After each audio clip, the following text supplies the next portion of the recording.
This is SIFF TV. My name is Charles Officer. I'm with the film Nurse.Fighter.Boy. I'm from Toronto, Canada, and this film is a personal film. It's a little film. It came basically out of my experiences with my older sister, who has struggled and is a survivor of this rare blood disease called sickle cell anemia. And she was told at an age around 17 that she wasn't going to pass 30, which is quite common with people with this disease. It was an issue for me because she's a bit older than me, but it wasn't until I was 15 and living in the same house that I actually knew my sister was sick. So when she was hitting around her 30th birthday, she decided to get pregnant and have a child, and which made everyone in my family panic. It's a huge risk. And so basically she had this child. She's a survivor, and he's 11 years old now. And around when he was 2 years old, he was sleeping in my bed with me, and I was looking at this little guy and wondering what would have happened if she didn't survive this pregnancy, and I probably would have been the one that would have to look after this boy.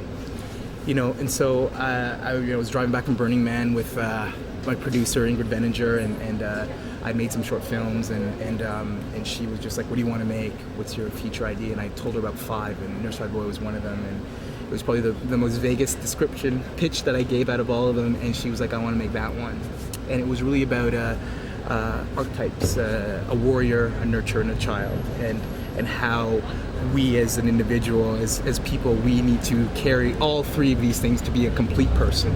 So I want to explore that and break that one character up into 3 people.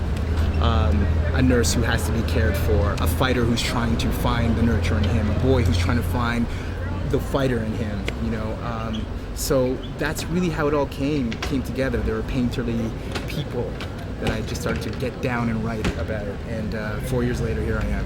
It really started with my producer and really developing with her over the period of writing it, and then she started to actually help me with the writing within the last, I would say, last 3 months before we actually got greenlit. She started to really, I was hitting this, I originally wrote the script to happen in the summer, and I kind of went past that time, so I actually started rewriting it to shoot it in the winter. And so it was a real head trip, and I needed it, to try to because I wanted to make the film badly. Anyways, there was an actor strike, and then Clark Johnson was working on The Wire, so I had to wait 8 months anyway, so it ended up becoming summer again. So all that work and struggle ended up coming right back to the same thing. Putting the crew together, I directed a music video for an artist named Kanon a few years ago, and the DP, Steve Cousins, was a guy I worked with, and I knew from the get-go that he was the guy I wanted to work with.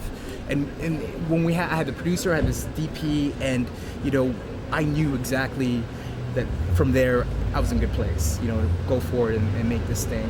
And slowly all the other pieces came together, But it was like a real manifesto. We wrote a 13-point manifesto for anyone that was working on this film. They had to work from the inside out. They had to, even our funder, I sent it to our funders, like, when you come on set, you have to take these 13 points into consideration, So it's been a journey to get the film, done, as it is to get any film done. But the fact is that now it's playing, and it's good. The next for me is a documentary about, it's a feature documentary about a sprinter in the 60s who was Canadian from Vancouver. So, and he trained out of Eugene, Oregon University with Bill Borman, who created Nike.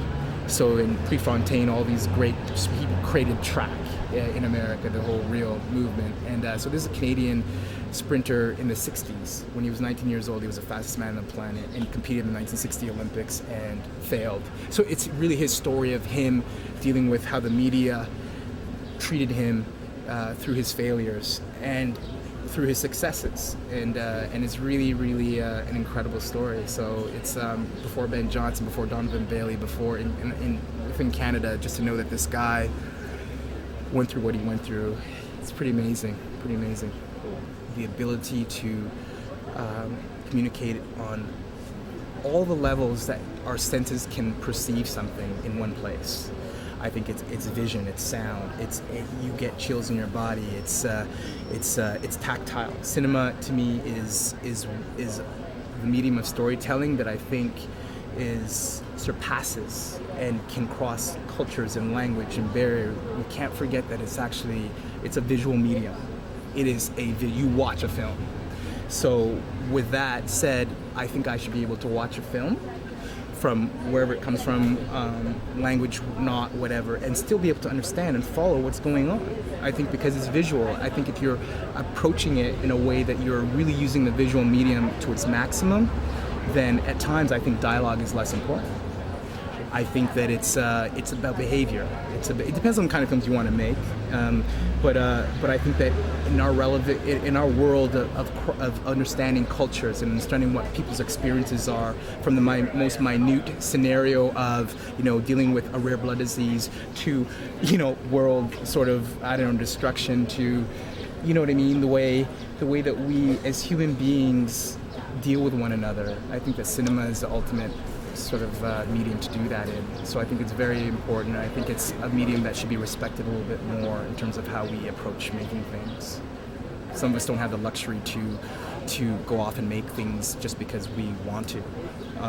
Film is expensive, and it's people's time and energy, and I think that is it could be doing a lot more on this planet. I think it does do a lot already. But I think it could be doing a lot more.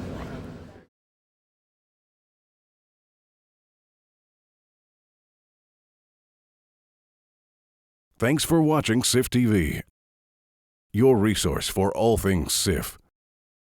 And enjoy the 2009 Seattle International Film Festival.